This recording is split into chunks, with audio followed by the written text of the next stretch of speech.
ओम शांति। ओम शांति।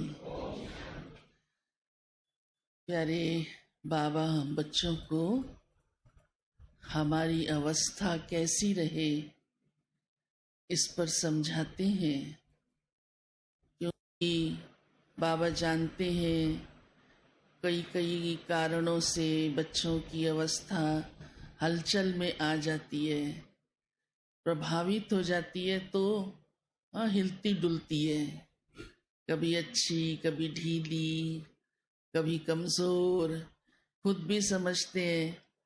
परंतु बाबा तो चाहते हैं बच्चों की अवस्था रहनी चाहिए अचल अडोल, चाहे कुछ भी हो जाए हम हलचल में नहीं आए।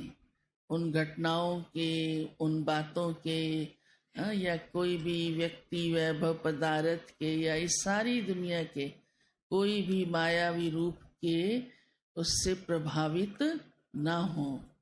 तो उसकी सबसे सहज विधि आज प्यारे बाबा ने कहा है कि बस एक बाप की याद में मस्त रहो। अव्यभिचारी याद चाहिए। याद तो करते हो, लेकिन देखो मेरी याद सिर्फ एक बाबा के साथ जुड़ी हुई है, माना बाबा ही याद आता है या और भी याद आते रहते हैं।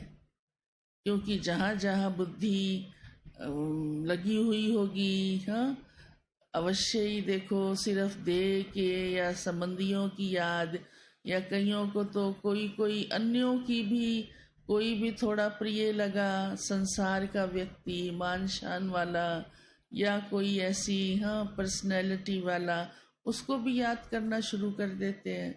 तो बाबा कहते हैं याद आपकी अव्यभिचारी हो तो ताकत आएगी, तो अचल अडोल रहेंगे।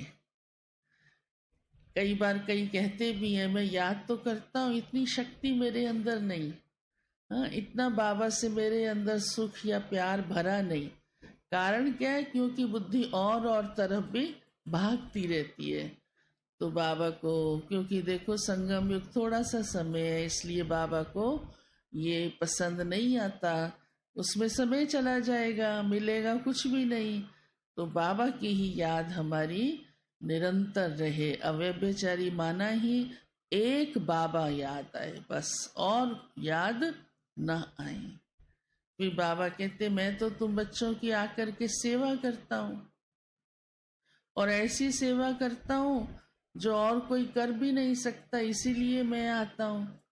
तुम आत्माएं तो कब्र दाखिल हो गई थी, मना देह अभिमान के अंदर फंसी हुई थी।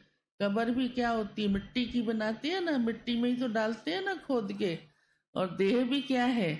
मिट्टी है, उसमें फंस गए एकदम, भूल ही गए मैं आत्मा अंदर चमकती हीरा हूँ। तो बाबा कहते मैं आकर के इस देह अभिमान की कब्र से निकालता हूँ और इतनी बड़ी सेवा करता हूँ जो तुम्हें पावन बनाना शुरू करता हूँ।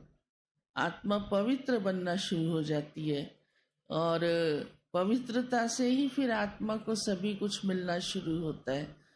फिर बाबा कहते तुम बच्चे भी, क्योंकि मैं पवित्र बनाता हूँ तुम्हें, तो तुम्हें समझ में आ जाता है कि हमारे जीवन की असली प्राप्ति क्या है, लक्ष्य कौन सा है।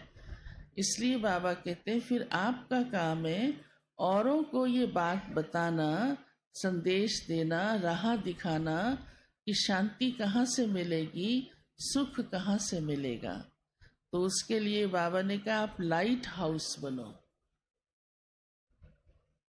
लाइट हाउस रास्ता दिखाता है, और कौन सा रास्ता दिखाना है? शांति धाम का और सुख धाम का। इतना बढ़िया रास्ता, इतना ऊंचा रास्ता जिससे सबको मुक्ति मिल जाए, जीवन मुक्ति मिल जाए।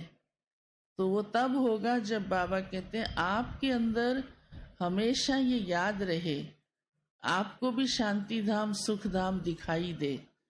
तो एक आंख से देखो शांति धाम और एक आंख से देखो सुख धाम। जैसे कोई बहुत प्रिय चीज होती है, कहते हैं ना बस मेरी आंख में तो यही है, 2 आंखें हैं, इन 2 को ही देखती हैं, बस इन दोनों बच्चों को ही देखती हैं। या इन दोनों रास्तों को देखती है या इस दोनों कमाई को देखती है, पर हमारे लिए कल्याण किस बात में है कि हम अपने भविष्य को और अपनी मंजिल को देखें कि हमारी मंजिल कौन सी है, शांति धाम।